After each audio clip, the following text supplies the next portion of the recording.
লখিমপুৰ জিলা টাউনৰ গাৰ্লছ ৰোডত বৃহস্পতিবাৰে এডি মটৰ্ছ নামৰ এটা বাইকৰ শ্ব'ৰুম মুকলি কৰে সাংবাদিক চক্ৰপাণি পৰাশে। ইন্ধনৰ মূল্য দিনক দিনে বৃদ্ধি পাই আহিছে, আনহাতে বায়ুমণ্ডলো দূষিত হৈ পৰিছে।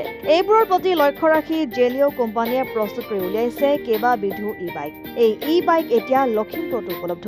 লখিমপুৰত এডি মটৰ্ছৰ স্বত্বাধিকাৰীয়ে আলতাফ হুছেইনে জনোৱা মতে গ্ৰাহকে অতি কম মূল্যতে ক্ৰয় কৰিব পাৰিব এই বাইকসমূহ। মই দ্বিতীয়টো অনুষ্ঠানৰ কাৰণে আহিলোঁ লখিমপুৰত। ইয়াৰ পূৰ্বে আমি নগাঁৱত কৰিলোঁ।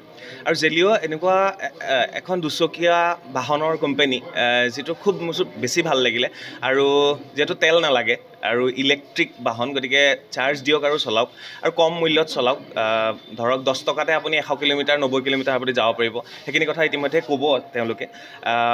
মই ভাবোঁ বৰ্তমান সময়ত যিটো গৰম বাঢ়িছে, গ্ল'বেল ৱাৰ্মিং আহিছে, তেনে সময়ত বহুতে লাহে লাহে পেট্ৰল ডিজেল এৰিছে। গাড়ীবিলাকেও ইলেক্ট্ৰিক আহিছে, গতিকে দুচকীয়া ইলেক্ট্ৰিক অহাৰ লগে লগে আমাৰ আৰু বেছি সুবিধা হৈছে।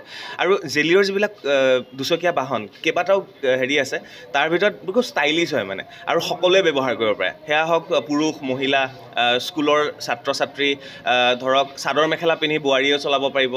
ঘৰৰ যদি জেলিঅ' এখন ঘৰত থাকে, ঘৰৰ সকলোৱে ব্যৱহাৰ কৰিব পাৰিব।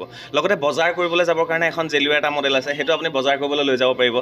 ঠিক তেনেধৰণে মই সেইকাৰণে কৈছোঁ, ইমান ষ্টাইলিছ, সকলো ফালৰ পৰা খুব ধুনীয়াকৈ বনোৱা হৈছে। আৰু ভাৰতৰ এটা কোম্পানী, যিহেতু বিশ্বাসযোগ্য কোম্পানী, 2-3 বছৰ তেওঁলোকে ধৰক গেৰেণ্টি দিছে, ৱাৰেণ্টিও আছে হয়তো। গতিকে সকলোবিলাক চাই মই ভাবোঁ ৰাইজে আদৰি ল'ব লাগে। আৰু বৰ্তমান সময়ত চাইকেলৰ দামেৰে, মানে যদি আপুনি EMIত লয় এখন জেলিঅ'ৰ দুচকীয়া বাহন, চাইকেলখন লোৱাতকৈ মই ভাবোঁ এইখন ল'লে বেছি সুবিধাজনক হ'ব। চাইকেলটো লাগিবই বাৰু, সেইটো কথা কোৱা নাই, কিন্তু স্কুটিখন ল'লে অকণমান আৰামদায়কো হ'ব বুলি আশা কৰিছোঁ। গতিকে কম মূল্যত ভাল প্ৰডাক্ট আহিছে, সেইটো কাৰণে আশা কৰিছোঁ। সকলোকে শুভেচ্ছা দিছোঁ। আৰু বিশেষ একো ক'বলগীয়া নাই, বাকীখিনি স্বত্বাধিকাৰীয়ে ক'ব আৰু কোম্পানীৰ ব্যক্তিসকলে ক'ব বুলি আশা কৰিছোঁ। Thank U.